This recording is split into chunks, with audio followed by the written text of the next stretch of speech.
Yan, ipakita ko sa inyo kung paano ko i-harvest ang ating petchay. Pang 7th harvest na natin ito. Diba? Napakainabangan natin ang husto. Ganyan lang oh. Tinatangga ko lang yan. And yan natin isa.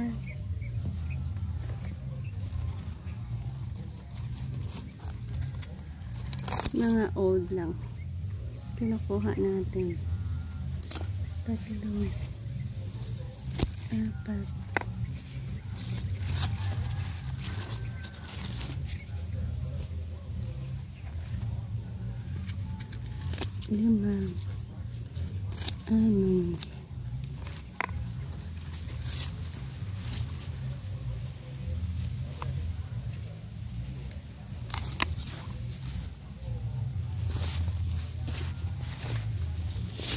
7,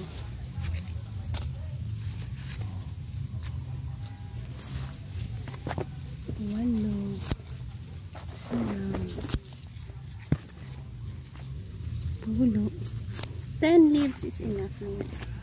Napakadami pa natin pwedeng ma-harvest dito.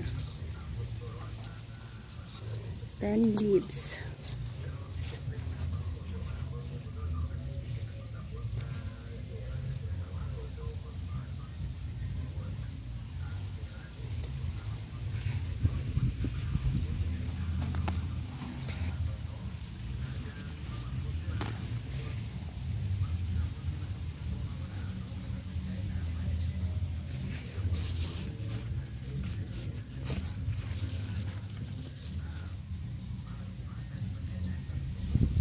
Ayan. So, ganyan ang ating na nasa pot na petchay. At meron tayo ditong mga na-harvest na good for isang lutuan natin. Ang sarap nito guys. So, meron na tayong so, ayan oh. Ayan, dahon. And then, sigarilyas natin. Isang magandang patola at sigarilyas.